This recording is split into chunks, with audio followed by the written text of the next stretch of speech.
Assalamualaikum warahmatullahi wabarakatuh. Alhamdulillahirabbil alamin. Wassalatu wassalamu ala asyrafil anbiya'i wal mursalin wa ala alihi wa sahbihi ajmain, amma ba'du. Bersyukur kepada Allah Subhanahu wa taala atas segala nikmatnya dengan mengucapkan alhamdulillahirabbil alamin. Bersalawat kepada Rasulullah sallallahu alaihi wasallam dengan lafaz doa Allahumma shalli ala sayyidina Muhammad wa ala ali sayyidina Muhammad. Yang saya hormati pengurus musala, kemudian bapak-bapak, ibu-ibu dan adik-adik sekalian, semoga dimuliakan oleh Allah Subhanahu wa taala. Adapun judul kultum kita pada malam yang ke-17 ini adalah Nuzulul Quran, turunnya Al-Quran. Allah Subhanahu wa taala berfirman di dalam Al-Qur'an surah Al-Baqarah ayat 185 yang berbunyi, A'udzu billahi minasyaitonir rajim. Bismillahirrahmanirrahim. Syahrul Ramadanal ladzi unzila fihil Qur'an hudal linnasi wa bayyinatin minal huda wal furqan. Di bulan suci Ramadan ini diturunkan Al-Quran sebagai petunjuk bagi manusia dan pembeda antara hak dan yang batil, antara yang benar dan yang salah. Jadi Bapak Ibu, fungsi Al-Quran itu diturunkan adalah sebagai petunjuk bagi manusia. Karena kita hidup di atas dunia ini ada tujuan, ada arahan, maka sebagai petunjuk kita adalah Al-Quran. Al-Quran adalah pedoman hidup kita. Kata Nabi, taraktu fikum min amrayni ma imtasiktum bihima lan tadillu abada. Al-Quran wa sunnati Rasulillah. Kata Nabi, aku tinggalkan dua perkara.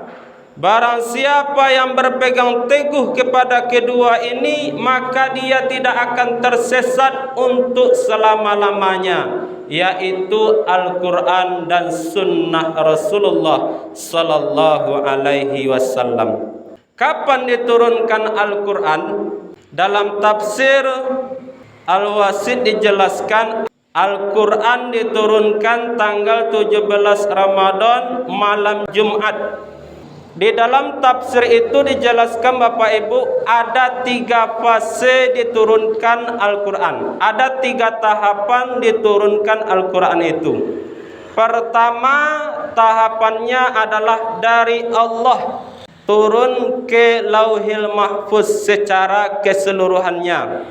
30 juz, 114 surah, 6.666 ayat turun dari Allah langsung ke Lauhil Mahfuz. Fase yang kedua, diturun dari Lauhil Mahfuz ke Baitul Izzah, langit pertama dunia.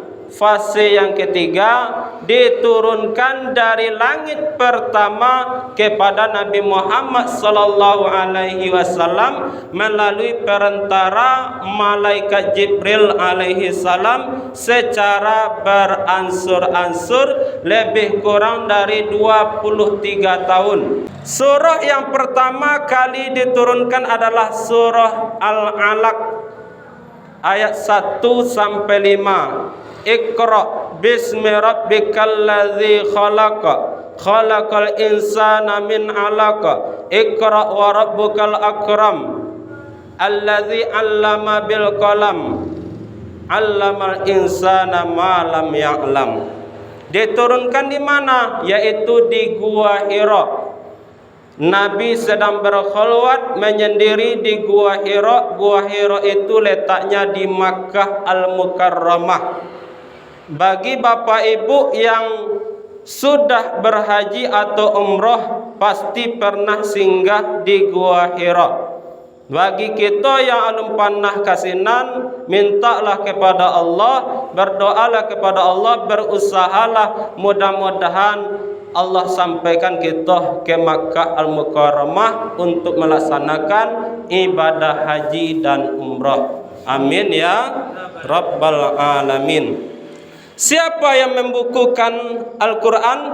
Al-Quran dibukukan oleh sahabat Nabi bernama Khalifah Utsman bin Affan. Karena pada saat itu Bapak Ibu, sahabat-sahabat Nabi yang hafal Quran sudah banyak terbunuh. Maka Utsman bin Affan ini khawatir kalau tidak dibukukan Al-Quran ini bisa musnah, tidak ada lagi. Maka timbullah ide dari Utsman bin Affan, dibukukanlah Al-Quran. Sampailah Al-Quran itu pada saat ini bisa kita baca.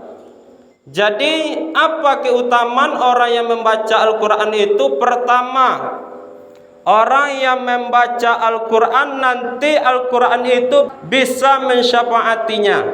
Sebagaimana hadis Nabi mengatakan, Iqra al-Quran ya'ti yaumal qiyamah syafi'an li ashabi. Bacalah olehmu Al-Quran, nanti Al-Quran itu akan datang pada hari kiamat memberikan syafaatnya. Bagi orang yang senantiasa membaca Al-Quran, di hari kiamat nanti, di padang mahsyar nanti, Al-Quran itu berkata, Ya Allah, hamba-Mu ini sering baca Quran, izinkan saya untuk mensyafaatinya, menolongnya. Kalaulah ditolong awak di Al-Quran, maka kita ini akan ditempatkan di padang mahsyar nanti di tempat yang teduh. Ketika orang-orang kepanasan, kita tempatnya berteduh, kita mati kedinginan nanti di akhirat. Maka sering-seringlah baca Al-Quran supaya sampai awak di padang mahsyar berteduh. Yang kedua, orang yang membaca Al-Quran, kata Nabi, setiap dia membaca satu huruf, maka pahalanya 10. Apabila dia membaca Al-Quran alif lam mim saja, kata Nabi, maka pahalanya sudah 30 pahala. Yang terakhir, orang yang senantiasa membaca Al-Quran atau menghafal Al-Quran, nanti di hari kiamat dia berikan mahkota dari cahaya untuk kedua orang tuanya. Mudah-mudahan kultum yang singkat ini bermanfaat bagi kita. Mudah-mudahan Al-Quran itu bisa kita jadikan sebagai pedoman hidup kita. Amin ya Rabbal Alamin. Assalamualaikum warahmatullahi wabarakatuh.